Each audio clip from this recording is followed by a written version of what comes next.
و نمیفهمه که ما با وصفی که برای ما راحت توی گپا حاصل شده انجام ما عاقبت ما در کدام طرف است. تا حالی را عذاب الله را نچشیده باز بعد از او برشان معلوم میشه. ای که الله مهلت برشان میده زود عذاب سرشان روان نمیکنه یا دیگه هم جرأت به مخالفت پیدا میکنه. پس گناه خود چی میکنه؟ اضافه ساخته میره در سر حد میرسه که عذاب الهی دامنگیر از یا یک دم میشه. یا خود فکر میکنه که خیر است برای ما، خبر نداره که شر بود برشان. چرا که الله یک دم یارا گرفتار کرد نفهمیدن. گاهی وقت که بر انسان صدمه برسه یک کمی پایش در سنگ بند شود یک کمی متوجه جان خود میشه، میگه والا من کدام نقصان دارم، بیدار میشه. اما این کفار مسلسل راحت عیش تا ای که در سرحدی میرسه که فقط آماده میشه به مبتلا شدن کی عذاب الله متعال، دیگه چیز نیست. ولهم عذاب مهین، برای از عذابی رسوا کننده است، سبک کننده است. ما کان الله نیست الله متعال لیذر المؤمنین که بگذاره مؤمنان علاما به او حالتی که انتم شما هستی علیه بالای او حالت، حتی یمیز الخبیث من الطیب، تا ای که جدا بسازه الله الخبیث منافق کافر من الطیب از مؤمن از مخلص. یک مانا حتی یمیز الخبیث من الطیب، تا که شرک از توحید جدا بکنه یا خبیث هر چیزی گنده پلیت و نجسه، اگر عقیده است اگر عمل است اگر اخلاق است، من الطیب از چیزی پاک اگر عقیده است عمل است اخلاق است، هر دو با هم جدا شوه ممتاز شوه.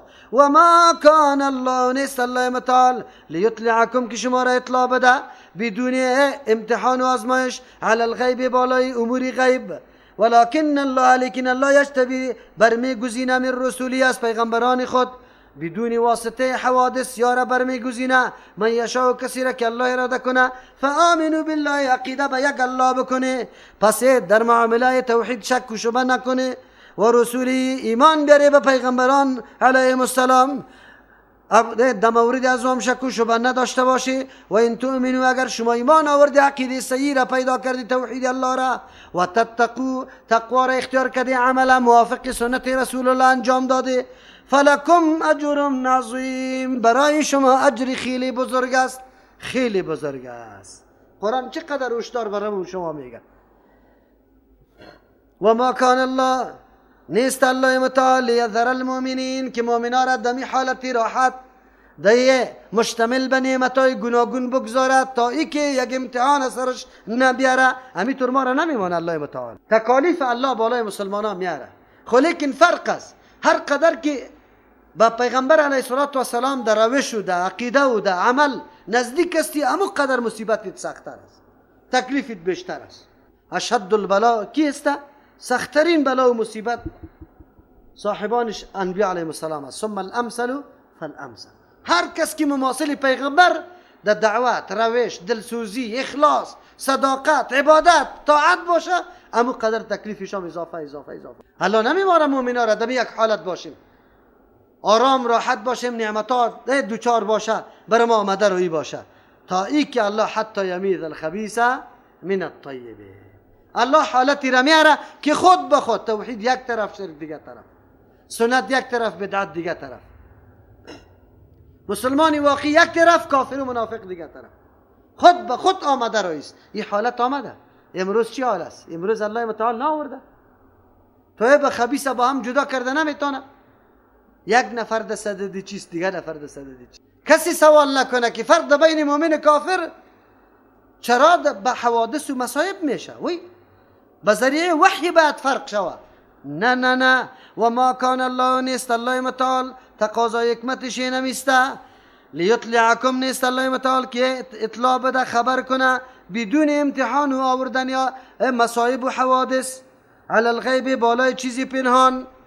نه کدام چیزی کدام اهلیت و قابلیتی که پنهان است او را الله متعال هر کس خبر نمیکنه. پیغمبرا را بنابر علوم شریعت آگاهی میده.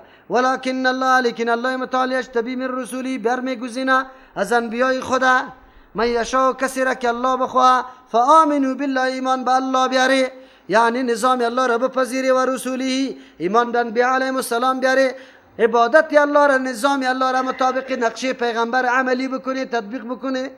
و این تؤمنوا اگر واقعا شما ایمان به الله آورده نظامش پذیرفته و تتقوا خودداری کرده از مخالفت روش پیغمبر فلکم اجر عظیم پس برای شما اجری بزرگ است ولا يحسبن الذين يبخلون گمان نکنه کسانی که بخل میورزد مواضع ضرورت بما به او مال علم به او قدرت به او جاهی که آتاهم الله داده برش عطا کرده الله برایشان من فضلی از احسان خود تو کدام کمال استحقاق ذاتی نداشتی الله برات داده هو خیر لهم که بهتر برایشان عصبی بخل هرگز برشان بهتر نیست بل هو شر لهم بلکه خیلی بد است برای ازیا که در موقع ضرورت مال علم یا قدرت خدا مصرف نکرده سیطوقون زود است انجام همی گپشی باشه که توق گردانیده شوه ما او مال بخیلو که بخل ورزیدن بهی به او مال یوم القیامت در روز قیامت و ماری گنجای در گردنش ساخته شوه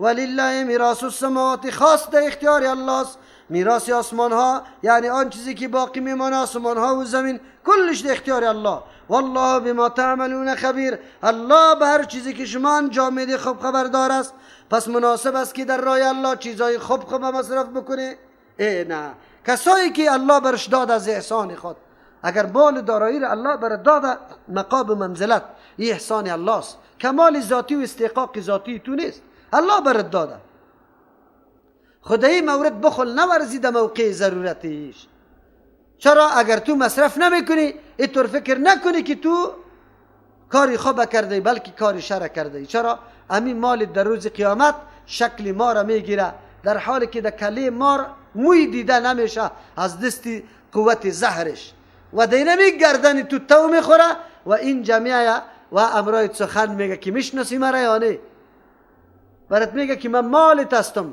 اینمی قسم که تو خدا مار جور کرده بودی در گردی مالت هیچ مصرف نکردی همین رقم خزانه محفوظ نگاه کردی امروز من امو مالت هستم وعید شدید در مورد او کسانی است که امکانات داره مادی و خب موقع ضرورت مصرف هم وجود داره اما باز هم چشمای خود پلکک زده رویست چیزی را مصرف نبید ببینیم وضعیت فعلی ما ضرورت به مصرف هست یا نیست هست یا نیست یک مملکت باقی نمانده در اینجا سرمایه گذاری کرده کسی بودیزم در اینجا درس میده کسی هندویزم و کسی یهودیت کسی نصرانیت کسی فرهنگ زردشتی را به نامهای زیبایی این عنعنات بستانی ماست باستانی ماست قدیمی ماست او را در اینجا ترویج میده هر کدامش تلاش داره بچه جوانی ما دختر جوانی ما در مراکزی میره که اونجا بجز از فحاشی و عیاشی بجز از بیدینی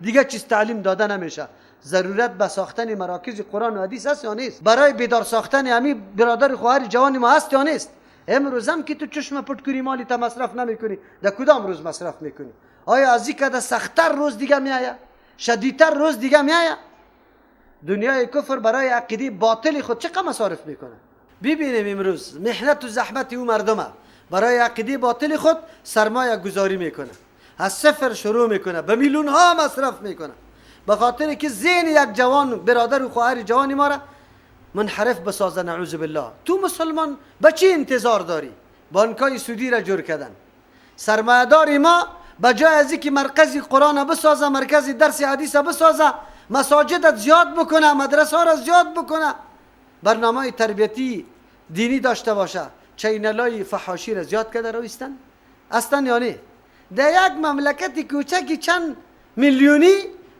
بگوی شبکه ها در کجا رسیده در دنیای غرب بری که چقدر مردم پیشرفته است اما چند شبکه تلویزیونی داره بانک ها روز به روز یک بانک افتتاح میشه کلش برای سود سرمایه داری ماست نیاز به مصرف است برو برشان بگو که اینجا مدرسه است چقدر میدی من ایره بار قصه کردم در یک موقع در سری قبر تقریر کردم یک نفر آمد گفت مولوی صاحب این سخنی توی طور نیست که خیالی باشه من عملا این گپا بالکل دیدم در عروسی یکی از دوستا امرایش در پالی هتل استاد شدم اول پرسان کردم که خود جناب چند نفر دعوت داده ای چند نفر گفت والا 800 نفر دعوت دادیم کارت دادیم باز گفت سوال کردم که فی خوراک در اینجا براتان چند حساب میشه گفت والا رعایت ما رم کرده، لیاز ما رم کرده، خوب خوراک 500 افغانی، 9 لک افغانی تنها و تنها پیسه تنها چی شده بود؟ خوراک شده بود، غیر از دیگه مصارف کی رفت آمد و بردن و ایگه پا است. گفتنش امیجا استاده بودم پالوش که یک زنکه آمد با چادری کنه و به نام الله عظمی آدم سوال کرد، به الله قسم اگر 10 افغانی را برش داده باشه، 10 افغانی را. گفت که خوارک برو معاف که ما را بگذار. سرمایدار ما چی میکنه؟ مصرف نمیکنه. امروز هم مصرف نمیکنه. امروز سرکا از خواهرای ما پر است گداگری میکنه. بعضیش خو حرفه‌ای است، لیکن یک تعداد کسانی هستن که یتیما داره. مردمایی هستن که کل فامیل مردش در پول چرخی بندی است و 30 نفر 40 نفر فامیل به زنا نشسته. به زنا علفا را درو میکنه، از لبای زمینا جوش میده، برای اولادای خود میده. تو خبر داری؟ پرسانی کردی؟ فهمیدی؟ مصرف کو. ما اونموتر مسلمان هستیم. قرآن بر ما امی موقع مصرف است، دیگه موقع نمیه. دمی موقعی که ما به ملت خود خدمت نکنیم، یا را بیدار و هوشیار نسازیم، خیر کدام وقت؟ کل ممالک کفری خود همیجا آمده، دیگه کدام وقت انتظار داری؟ کدام فرهنگ است که امروز در افغانستان نشر نشده؟ نه فرهنگ هندویزم، نه از ترکان، نه از بگوی اروپایان، هیچ کدامش باقی نمانده. نه پخش نمیشه، نشر نمیشه. تو برای چی نشسته؟ کی مصرف میکنی؟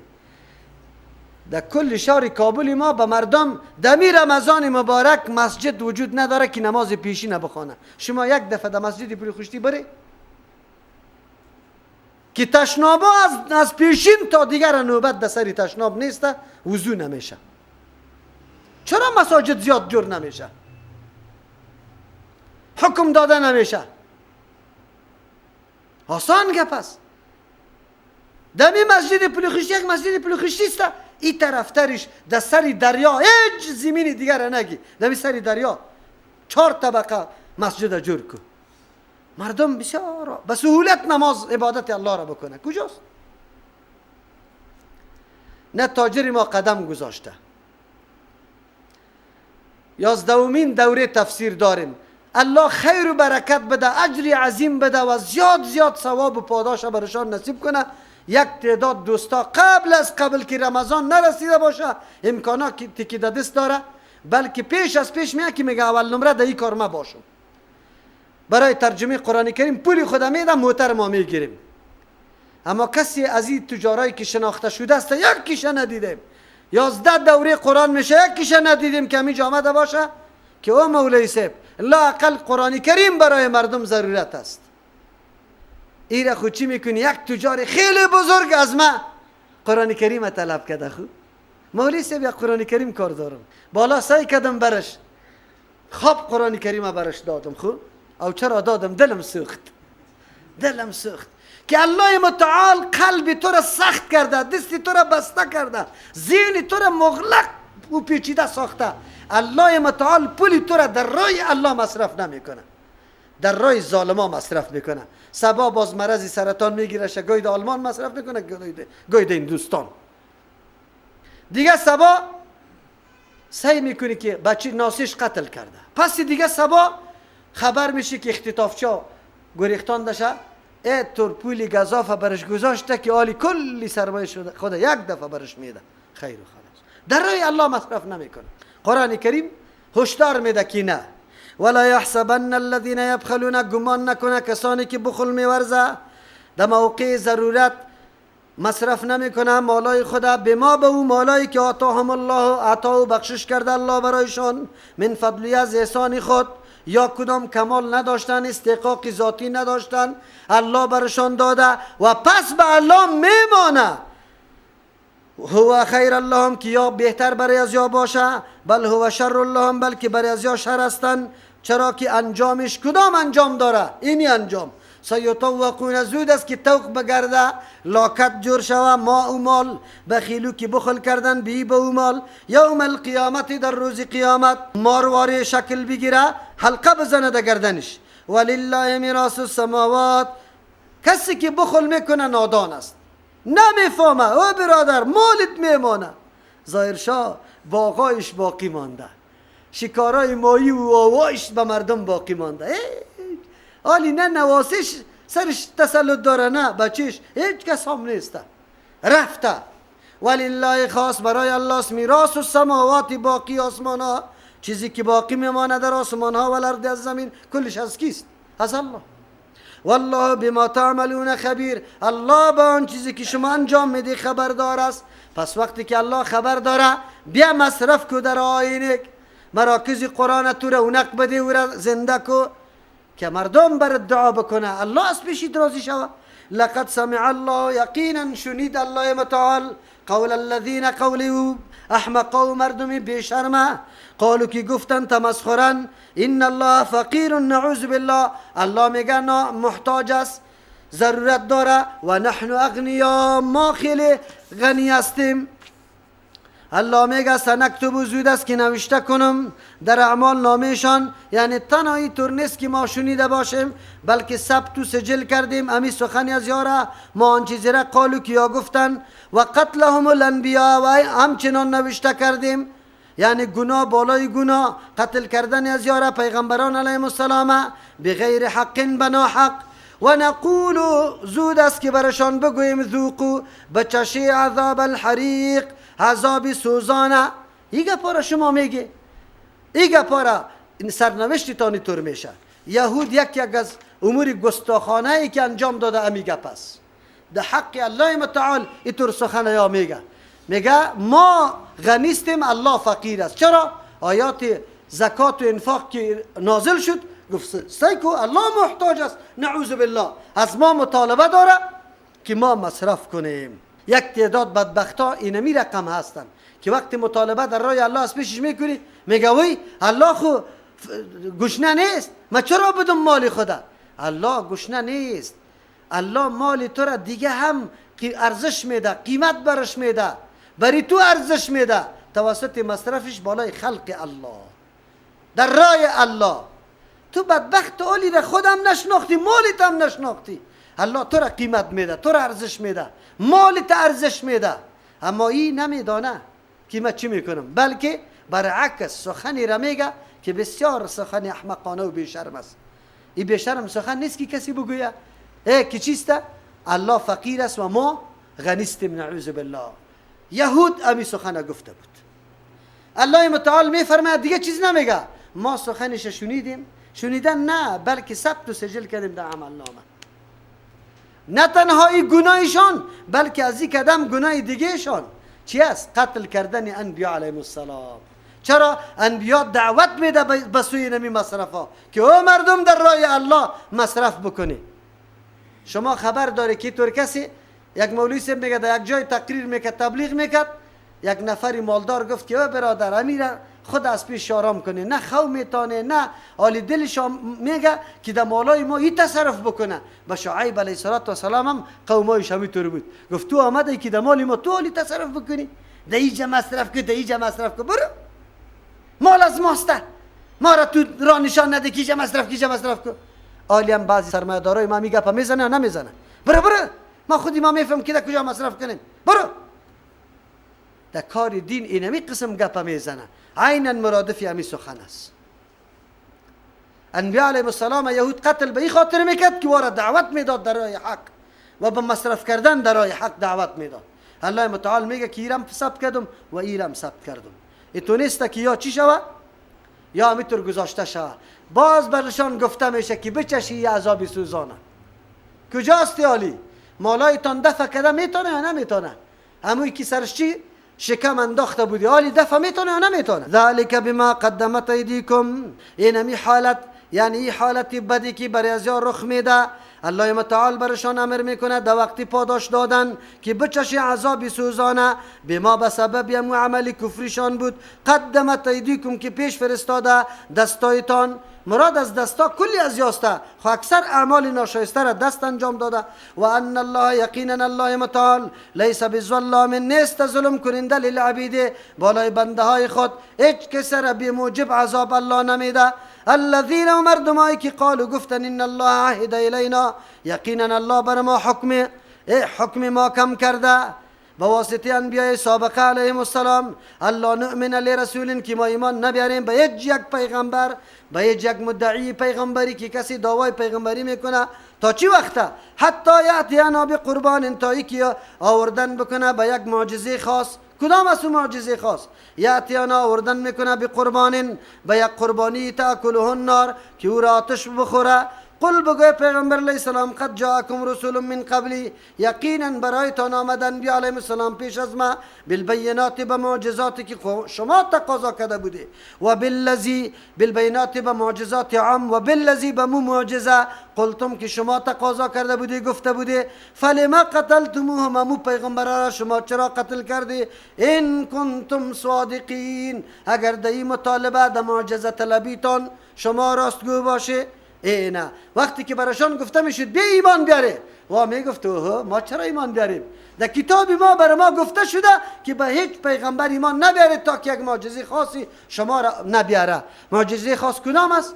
قربانی بکنه در سر مقام بلند، جای بلند بمانه که آتش بخوره. در زمان قدیم قبل از نبوت پیغمبر علیه السلام، در زمان دیگه پیغمبرها مال غنیمت هم همینطور بود، جایز نبود خوردن مال غنیمت. جمع میشد در یک جای بلند مانده میشد، آتش از آسمان پایین میشد، او را میسوختان و این علامه قبول شدن امو عمل می بود. امو جهاد باز چی میشد؟ جهاد مقبول می بود. از او خاطر یا اصلا ایله و با نمیکنه. منظورشان نیست که معجزه راستی واقع شوه ایمان بیاره، بلکه ایره مردم میگه بهانه جویی، خود در کوچه اسنی چپ زدن، اینمی کارا را کرده رایسته، یا میگه اینطور قربانی بکنه. الله متعال میگه نه، گپ ده این نیسته. در دلتان کجی وجود داره. اگر کجی نباشه سابق پیغمبر آمدن، اما معجزای فرمایشی شما را براتان آورد، چرا اما پیغمبران را شما خود قتل کرده نابود کرده شه؟ معجزه پیشتان قدر و قیمت داره که خودتان طلب کرده؟ قطعا قدر و قیمت نداره. شما این را بهانه جویی میکنه. منظورتان ایمان آوردن نیست، با وصفی که عوامل ایمان وجود داره، لیکن بازم شما ایله و بانه کرده رایسته. به ایله و بانه خدا نجات دادن نمیتانه. فین کذبوک فقد کذب رسول، اگر نسبت دروغ به تو میکنه پیغمبر علیه السلام، گاهی تو را ساحر میگه، گاهی شاعر، گاهی مجنون، گاهی مفتری، رقم تانا برد میگه. فقد کذب رسول، تسلی به پیغمبر علیه السلام میده الله، یقینا تکذیب کرده شده از انبیا علیهم السلام من قبل که پیش از تو. جاءوا بالبینات، او پیغمبران آورده بودن بالبینات به معجزات، و الزبور به صحیفه ها کتابای خرد، و الکتاب المنیر به کتاب بزرگی که منیر روشن کننده بود. تمام مسائل و مشاکلی از یاره، همه موضوعات در اونجا روشن شده بود. همونطور کتابا را آورده بودن، معجزه هم آمده بود، خو لیکن امی مردم در مقابل خستن، تکذیب کردن. پس گپی جدید نیست و تو خسته و خفه نشوی. انبیای سابقا به اینمی قسم معامله روبرو شدن.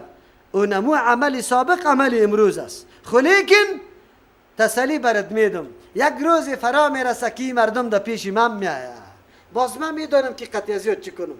کل نفس ذائقة الموت، تمام نفس جاندار چشنده مرگ است. و انما توفون، پس از مرگ یقینا پوره داده میشه اجورکم، عوضای شما، اگر اعمال خوب است اگر بد است، یوم القیامت، در روز قیامت. پس اگر در دنیا جزا واقع نشد، حتما در روز قیامت همو جزا مکمل پوره میشه. پس مسلمانا خوش غمگین نشوه که چرا برای کفار جزا داده نمیشه، و همچنان کفار خوش نشوه که اینه برای ما جزا داده نشد. نه، جزا بعد از مرگ است حتمی. قبل از مرگ احتمالی است اگر الله فیصله کرده بود، اما بعد از مرگ حتمی است. فمن زحزح عن النار، کسی که دور کرده شد از آتش، و ادخل الجنت، داخل کرده شد در جنت، فقد فاز، نمیتور شخص بالکل کامیاب شده. و ما الحیات الدنیا، شما تو رام نگویه که این زندگی ما خیلی خوش است، به زندگی و متاع زیب و زینت دنیا ننازه. نیست زندگی دنیا الا متاع الغرور، مگر سودای فریب است. غرور فریب داده نمیمه. چرا؟ به خاطری که ظاهرش خیلی زیباست اما در حقیقتش سخت، نعوذ بالله، چی هسته؟ کونه و غلط است. پیغمبر علیه السلام در یک حدیث میفرماید، میگه دنیا مثالش به مثل پیرزن است که بالکل از چیست جوانی و اما زیباییش مکمل خراب شده، اما لباس خیلی زیبا را در تن کرده. وقتی مردم از دور میبینه دیگه فرفتش میشه، کلگی در تلاش عزیزته. خو که نزدیک بیاید میبینه که یک پچک است، خلاص. اینی طور است. دنیا همین رقم است، ظاهرش خیلی جاذب است، جلب میکنه مردم. حقیقت دنیا فقط آدم فریب میده. الا این طرف که الا این را پورا کنم، الا این را پورا کنم، خیر است نماز باز که پیر شدم میخوانم، الا اینی کارم شود. بگی تلا چیسته؟ بگو انفجار شده، یا چی فشارت بالا رفته، یا شکر گرفته سرطان شدی، برو بخیر دیگه. هیچ چیز نکردی و رفتی. نه، فریب نخوری به دنیا. از امیال آمادگی برای آخرت بگیری. خام آمادگی بگیره که آخرت براتان روان است، چیزی را برای خود کمایی کنه. سبحان ربک رب العزة عما یصفون و سلام علی المرسلین والحمد لله رب العالمین.